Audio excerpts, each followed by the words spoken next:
2023 is quite possibly one of the best years in gaming. It was Nintendo's best for sure, with a new Fire Emblem, Pikmin, WarioWare, a brand new fresh take on 2D Mario that was long overdue, a long-awaited sequel to a game that many people agree is one of the greatest games of all time in The Legend of Zelda Tears of the Kingdom, and some remakes sprinkled in, of course. I played a lot this year, not only that, but beat a ton of games, probably the highest in recent memory. I thought it would be fun to look back on the year, the games I played, what I think, that sort of thing. So, let us begin.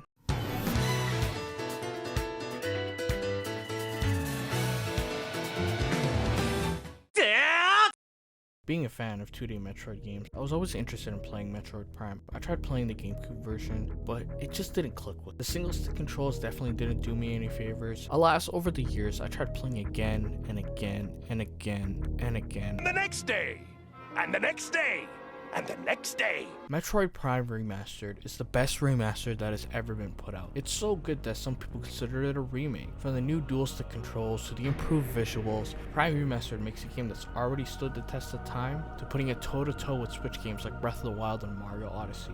I've been making a habit to beat at least one Zelda game every year, one I haven't touched before, or a replay really. This time, however, I wanted to try one Zelda game that I never really gave a fair shake back in the day, whether it was because of the art style or the long-winded intro. I finally decided to give Twilight Princess another shot, this time with the Wii U version. And I have to say, this time around, I fell in love with Twilight Princess. I think Twilight Princess has the best collection of dungeons, bar none, in any of the 3D traditional Zeldas. I love how, even though it's often pegged as Ocarina 2.0, there's actually like pseudo upgrade to the actual things from Ocarina. In the Water Temple, you use the Iron Boots. Goron Mine, you use the Iron Boots again to walk up walls. Are you kidding me? The bosses are really good. I love how each boss, a temple boss, really makes you think and utilize those dungeon items really well. Each dungeon requires you to not only use the dungeon item that you found, but or some other ones as well. The spinner is definitively the best Zelda item. I mean, I was zooming around Arbiter's Ground with that thing. And the boss fight, I mean, are you kidding me? With the little skull head thing? Like, there's some fun moments to be had in Twilight Princess. But I will admit it, I was wrong for not giving it a fair shot. I mean, I fell in love with it after not too long of actually sitting down and actually playing it. I still think the art style hasn't aged well, and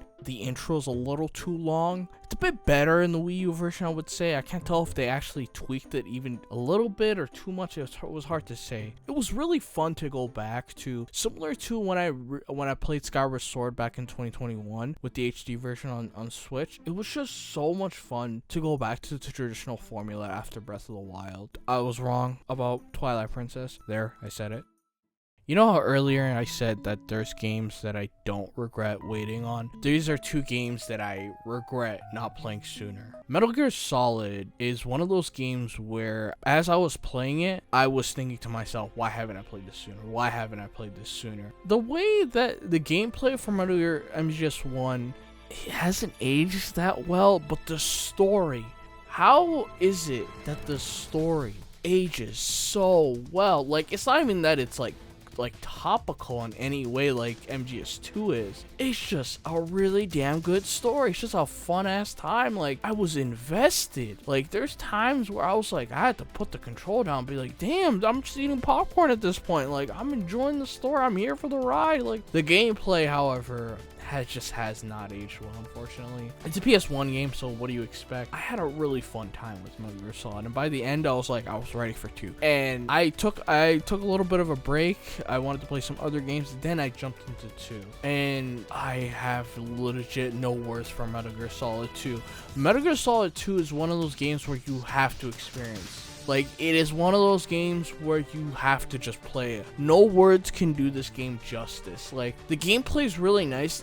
The jump from Metal Gear Solid to Metal Gear Solid 2 is astronomical. And it still holds up in my opinion. It could be a little clunky in some ways, but it aged so well. And the story, my god, there was times where I jumped out of my seat. I'm like, how did they know this back in 2001? Like, are you kidding me? Like, there's just so much things with the story where I'm like, how is this relevant in this day and age? Like, god damn.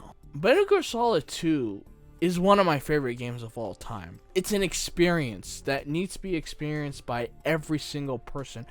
It's kind of insane to think that this came out in the PS2's launch. Can we talk about how stacked the PS2 launch was? Like, holy, how could you have this and Devil May Cry? Oh my god, like, it is insane. Metal Gear Solid 2 Sons of Liberty is a game.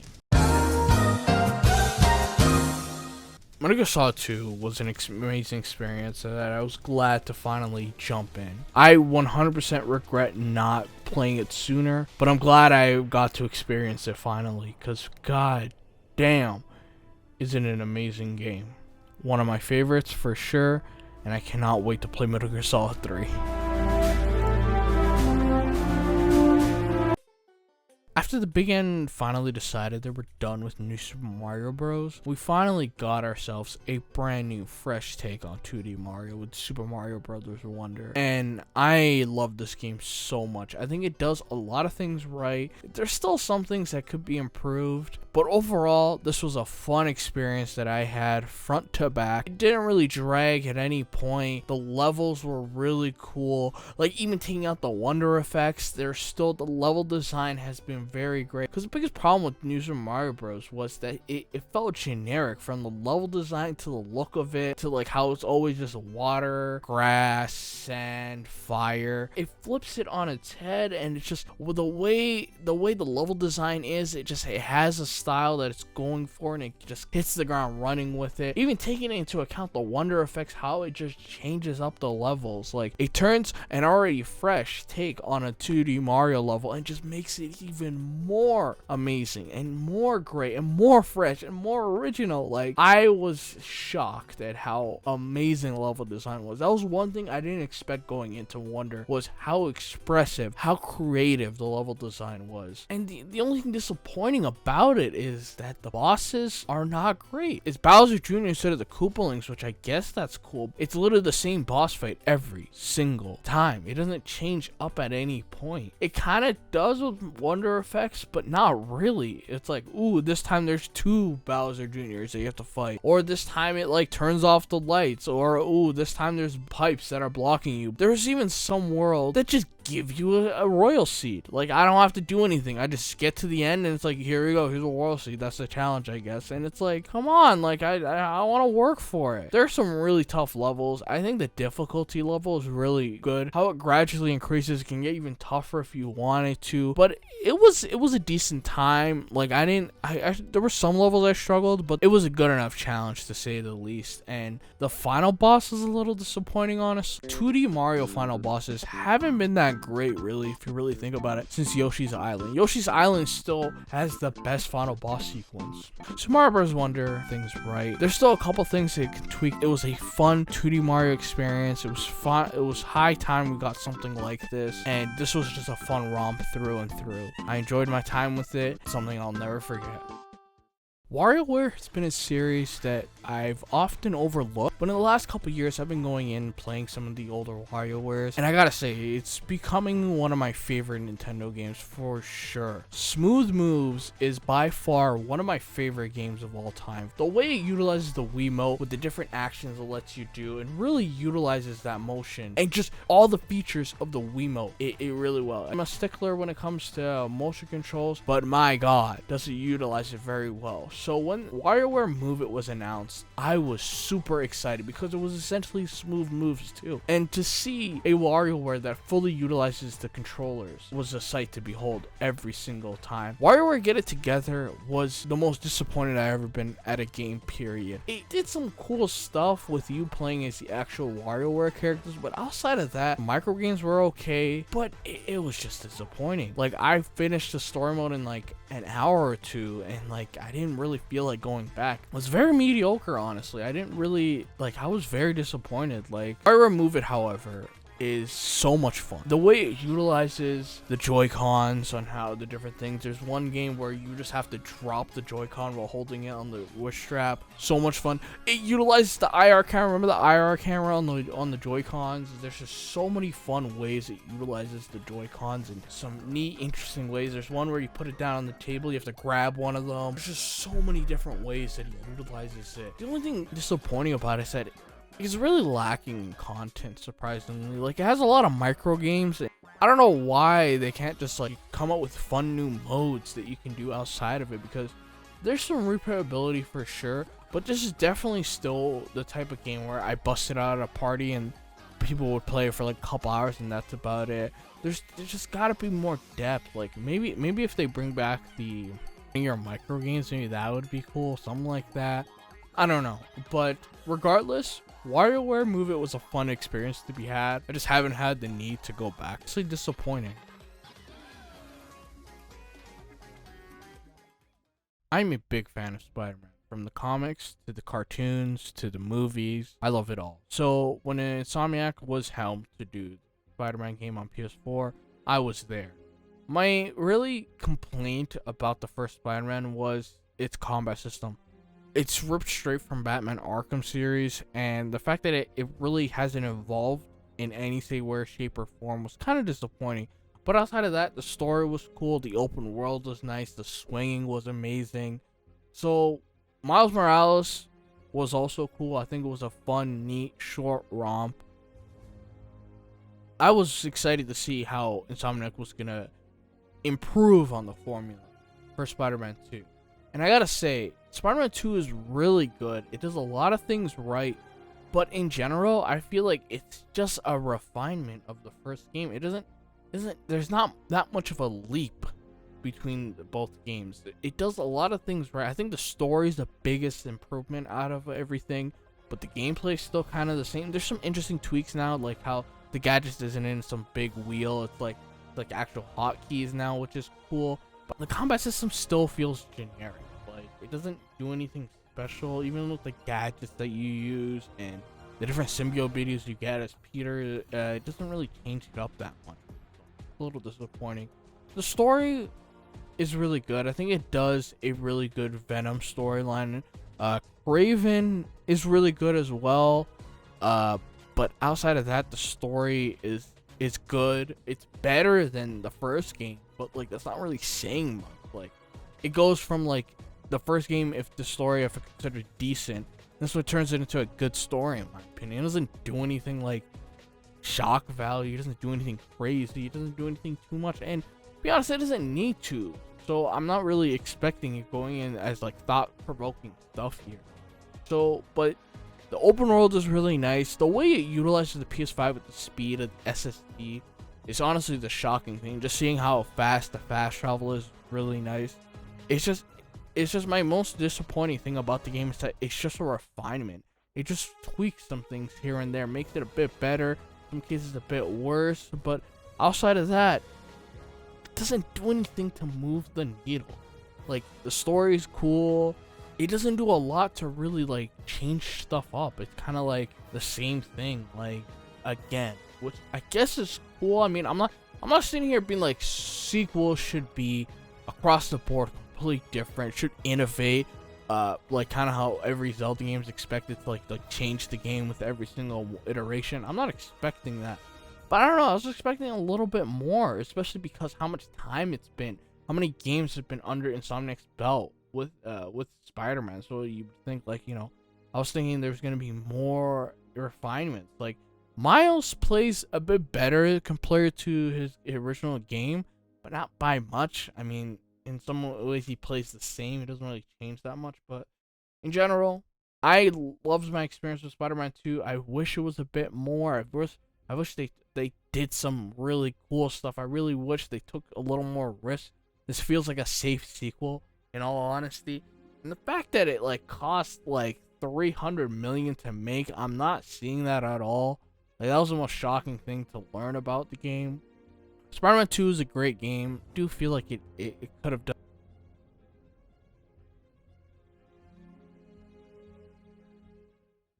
This year I finally got my hands on an Xbox Series X, and I did what anybody does with a brand new system.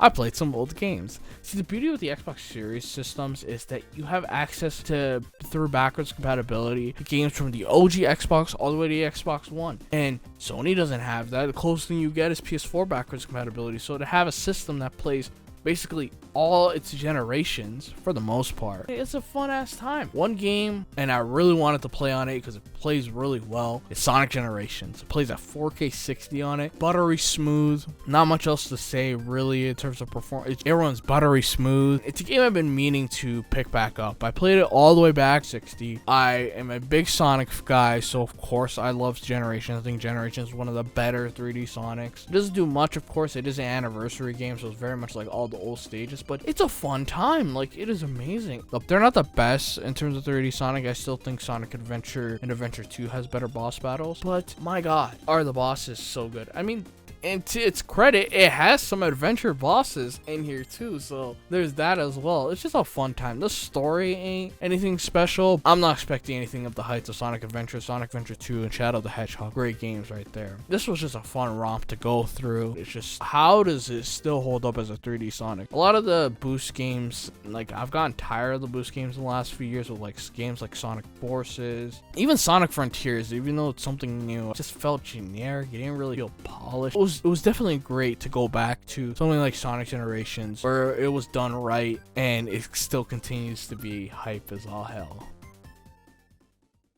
Fire Emblem is a series that has slowly become one of my favorite franchises of all time as I keep playing them. After my first Fire Emblem, outside of Heroes, Three Houses, I was really interested to see what's next for the series. I think Three Houses did a lot in implementing some stuff like Persona with the different things that you would do at Garreg Mach Monastery and with your class and everything, and really fleshing out that relationship with your team really was great. Fire Emblem Engage, from the jump, I wasn't really that interested, surprisingly, going into it. I liked that in Three Houses how they implemented from Persona, that really fleshed out like your relationship with your characters, and I really fell in love with my team because of that. And to see that Engage wasn't going to take any of that was kind of disappointing. I ended up picking up not long after it came out, and I gotta say, I really enjoyed it. It was one of those games this year that once I beat it, it didn't really stay in my mind, but once I started thinking about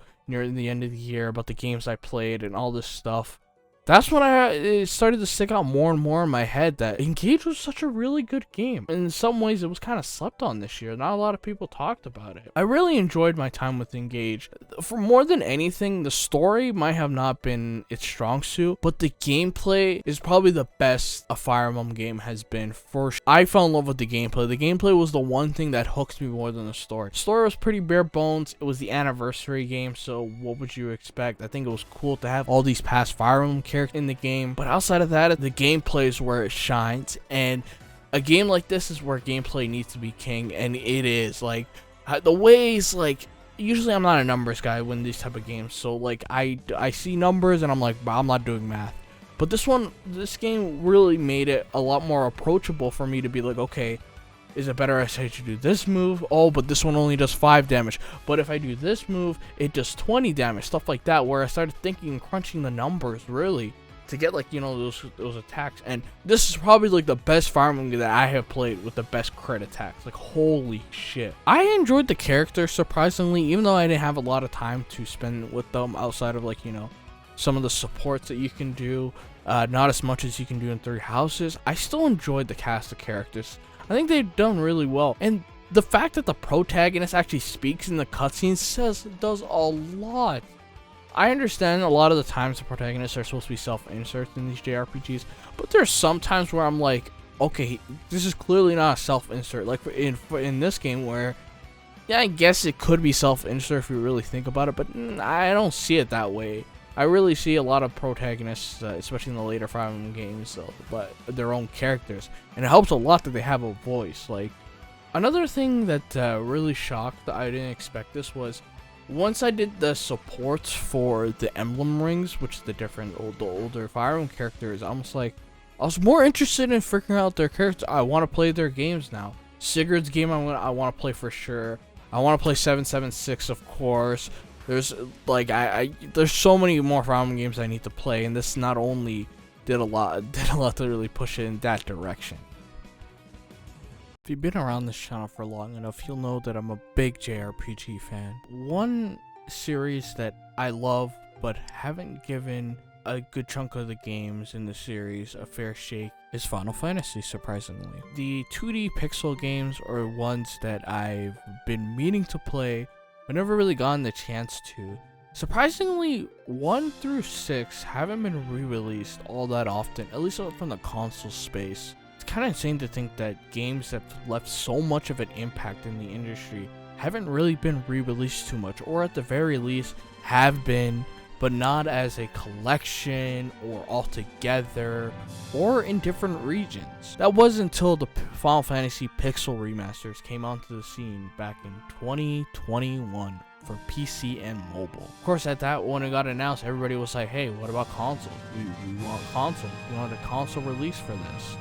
And Square Enix just kept quiet on it until on a random night in 2022, they just dropped on Twitter that they were gonna release it on Switch and PS4, only Switch and PS4, and a physical release will be limited to the Square Enix store. Yeah, that was a great way to release some great games right there. I was actually lucky enough to be awake at the time, and was lucky enough to actually be able to order a physical copy of the Final Fantasy Pixel remasters, and I got that on Switch. And man, does it go for a lot on eBay now. It's probably gonna go down as one of the rarest Switch games. But since I picked up the Pixel remasters, I've been meaning to give Final Fantasy 1 through 6 a shot, and that was my goal this year, was to go through all 6 Final Fantasies. Because of the game's releases and time and everything, I was only able to get through half of them.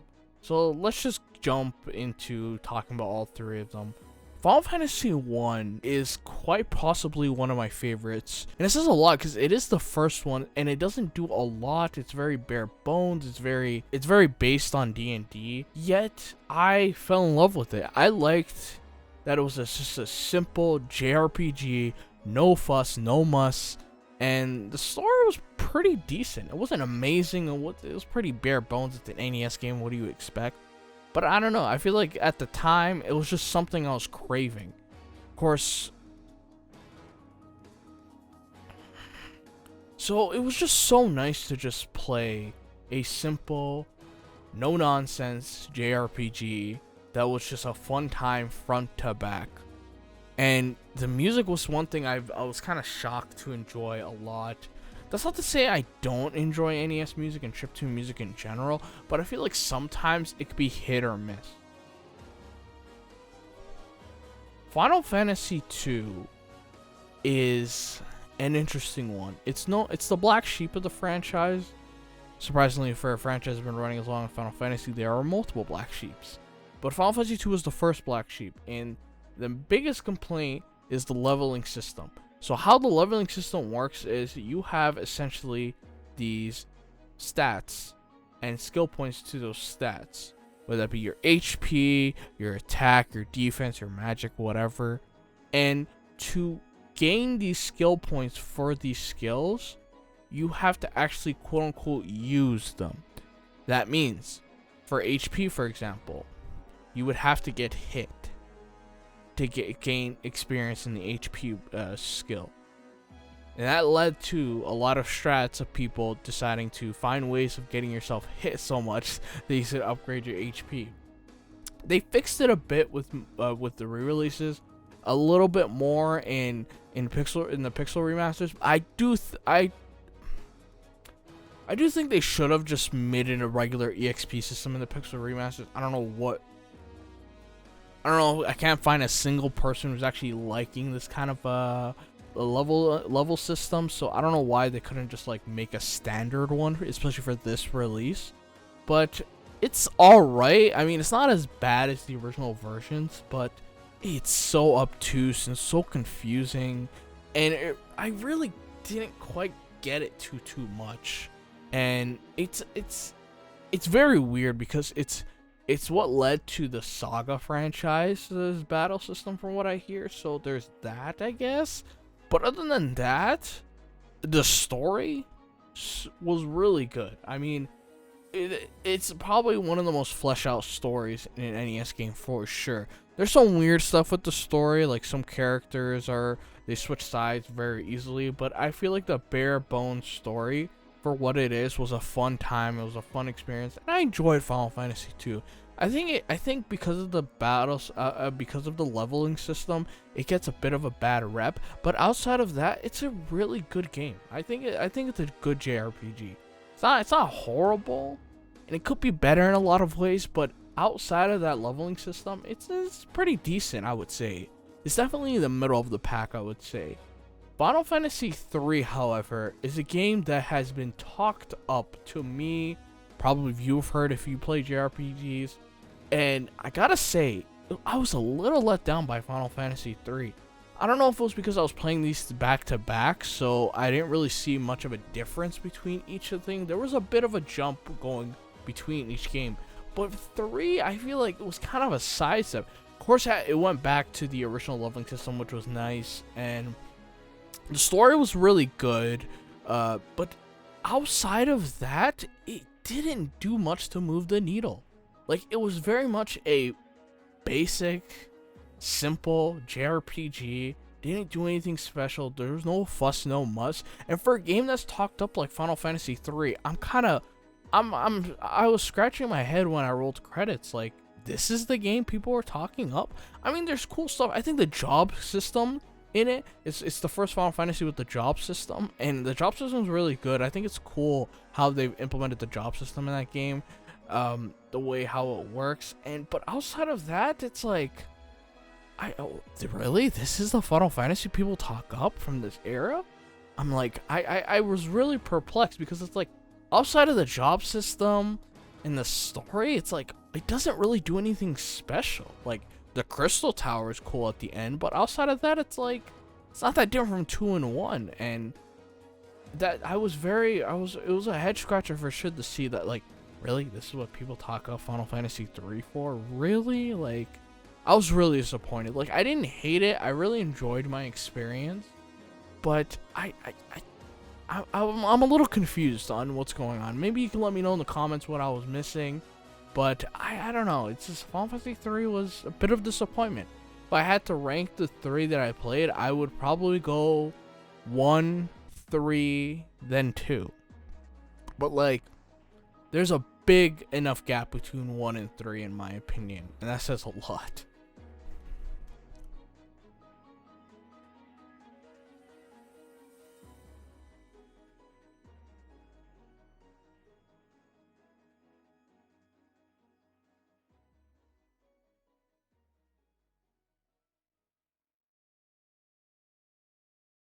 Xenoblade Chronicles 2 and 3, I played basically back to back. I did start 2 not long after I beat 1 back in 2022, but took a little bit of a break so I didn't get burnout. And I gotta say, 2 is really good. It just takes a lot. There's a lot of things you gotta get to get to the good part. And even then, when I rolled credits, I was like, I really enjoyed my time with it, but it's like, do we really need to do a lot of that padding? Like, I felt like there was a lot of padding, a lot of filler, really, especially in the beginning, where you didn't really have a sense of what the story was. And you gotta say, like, the characters were really the main motivators for me, less so than the story. I really enjoyed the characters. I think the party was really cool. Morag, hashtag best party member. But outside of that, I mean, the combat system, it's better than 1's, for to say the least. I don't like 1's too much, but 2's a lot better. It takes a while to get into it, and it takes a bit, and tutorial galore. I mean, I was kind of shocked to see that I was in the final area and I got a tutorial. I was like, I had to take a step back, and I was like, wow, they really need to explain how the battle system works.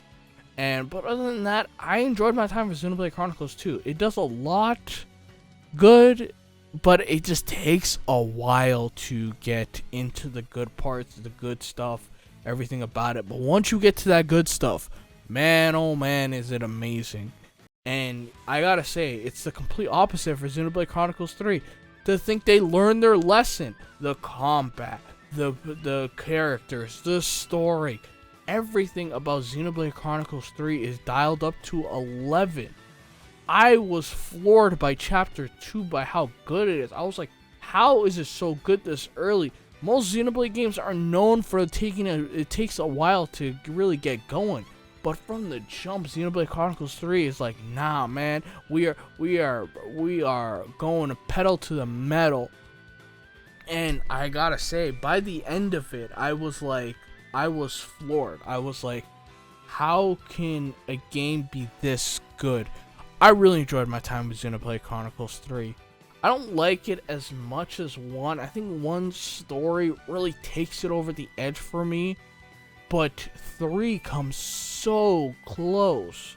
Very, very close. And Xenoblade Chronicles 3 is one of the games of all time. But what really pushed it over the edge for me was Xenoblade Chronicles 3 Future Redeemed. I don't know how a DLC could be this good.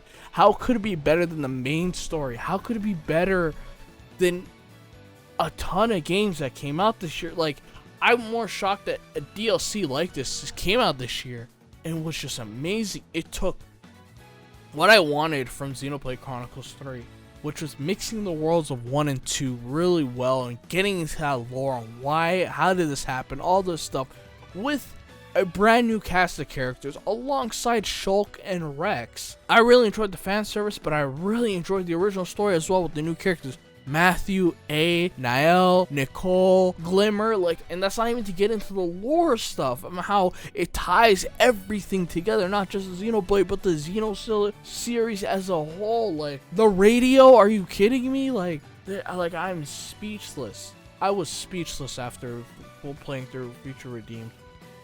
I was shocked. I got to visit some old areas, see some old friends, I was floored by Future Redeemed, and it's one of my favorites for sure.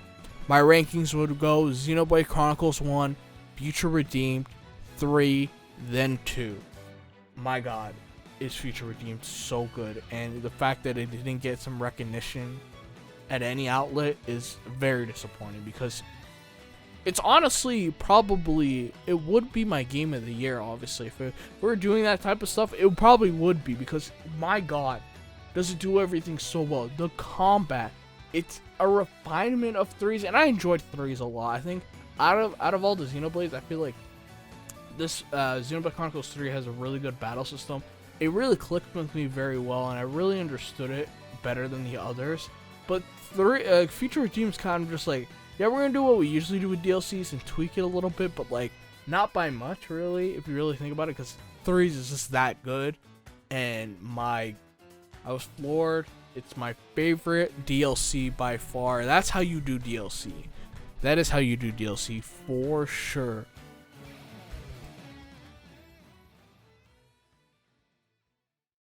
Man, the comeback for Square Enix needs to be studied. Final Fantasy 16 is an amazing game. I loved it from to back. I think the battle system does really well. Sure, it's not a traditional JRPG in a sense, more action based like Devil May Cry, but what it does, the combat is so fun, it's expressive, it's really cool. The story is really good as well. It's a really good story. It doesn't really linger, it doesn't really fall apart at some points, unlike some other Final Fantasies. I think this is one of my favorite casts of Final Fantasy characters for sure. There's no traditional party system, which is a little disappointing, but outside of that, the characters are amazing. And I mean, Sid, my guy, Sid. The story is really cool. It goes in places I didn't expect it to go, which is a fun time to go through. And I had a fun time in general. The boss battles just keep going and going and going and going. My favorite was probably either Titans or Odin's for sure. And it was just a fun time to go through.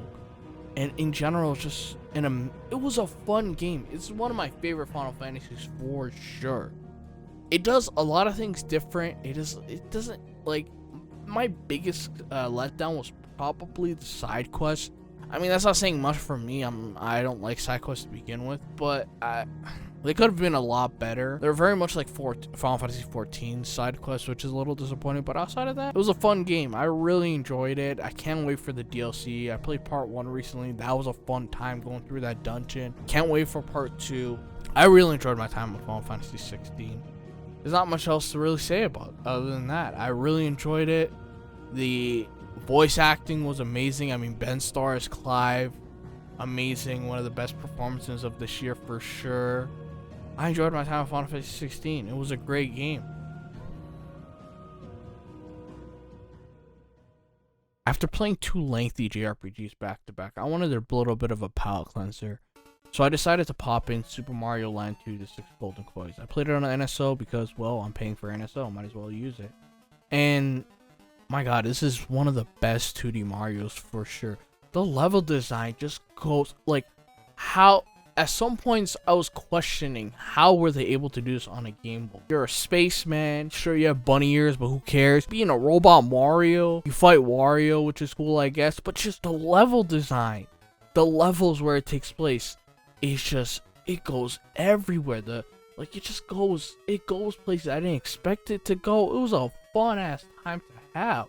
It's short as hell, but I don't care. It's a Game Boy game. What do you expect? I'm not looking for a 60-hour experience. It was a fun time. Like, I was grinning from ear to ear playing it. Mario Land 2 is amazing. It's probably one of the most slept on 2D Mario, for sure. It is really good. It was a fun romp. And just really not much else to say, really. It was just a fun time to be had and a great palate cleanse. Another game I played this year that I've been meaning to get to for years and years and years is Super Mario RPG. This is one of those JRPGs that I've always been told it's really good, you really need to play it. I've always wanted to play it because it was Nintendo's collaboration with Squaresoft at the time, and I finally got my hands on it. I played the remake, and I gotta say, this was a fun time. Like, it doesn't do anything, it's not amazing, it doesn't change the game. But I don't care. It's like, it's fun. It's amazing. There's so many things about it. And the remake does a good job at expressing that. The characters. Like, Mario's so expressive in this game. The way he'll tell a character, like, here's a sum up of the story so far. And the way that he, like, changes into the characters like a Bowser or Mallow or Geno or whoever. And, like, stuff like that. Just the charm of the game. The personality just comes out so well. And it's just, I'm just in love of how expressive, how fun it is just to go through it. It's not a tough JRPG. I never really struggled. I just struggled a bit in the beginning during the first boss fight, where it was kind of like, okay, its weakness is lightning. I'm like, okay, I'm just gonna brute force it and just, like, you know, just beat it up until, let's keep hitting attack until it goes down. But it really wanted me to utilize the weakness. I kept dying for a bit, and then I tried, okay, let me just spam thunder, I guess. And I spammed thunder and it worked. And I'm like, okay, I guess the game wants me to really exploit the weakness. But yeah, other than that, it's like, it's very easy. I never really struggled. Even the post game, I struggled a little bit in the post game with a certain boss that's like really weird patterns. But outside of that, it's pretty easy. It's probably a little too easy in my opinion. It's short as well.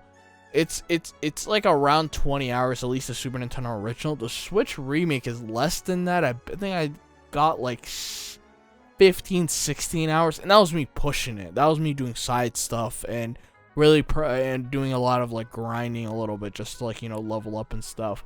But it's fun, it's inoffensive, it doesn't do anything wrong, really, I would say. But it doesn't do anything to, like, change the game, and it's not supposed to. It's just a Mario RPG at the end of the day. And it was just a fun time and a great game to wrap the year up with, really, if anything else. I had a fun time with it. The weird thing is that everybody's been wanting Geno for Smash, but the guy has no character. If anything, I want Mallow for Smash, because goddamn, his backstory is really cool. Like, where's the Mallow for Smash fans? Like, goddamn.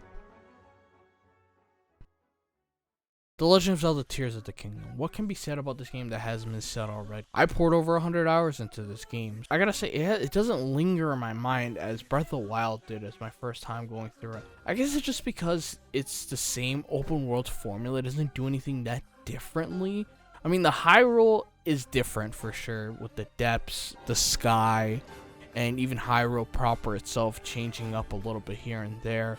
But it still felt like Breath of the Wild in a lot of cases. I mean, it still uses a lot of the tracks. Like, there isn't a lot of brand new tracks, and it still did the whole Breath of the Wild thing of being more atmospheric in terms of the soundtrack. But there was a lot of things that weren't really fleshed out. I think the depths was the coolest things out of all the new additions. I think they really fleshed it out really well. The fact that it's the whole entire map reverse was really cool. There was some fun times to be had in the depths. But the sky, I don't know how this happened. How do you mess this up twice? In Skyward Sword, the sky was the most disappointing part. You assume you chalk it up to, okay, maybe it's just the Wii couldn't handle it. But we're on the Switch now, and yet the sky is still as disappointing. Cool, there's a couple overworld bosses that you can do, some puzzles, some shrines, some dungeons. There's really not much. It's very sparse. Not much going on over there. And that was the most disappointing thing for me, is they kept hyping up the sky. They even re-released Skyward Sword just to like put that in your head. And the fact that you're not really doing much in the sky again, it's like that was the most disappointing part. The dungeons were really cool. I think the dungeons were a step up of the ones in Breath of the Wild, but not by much, honestly, if you really think about it, because it's cool that they're not the same thing. They're not doing the exact same things. There's different puzzles. It looks differently and all that stuff, but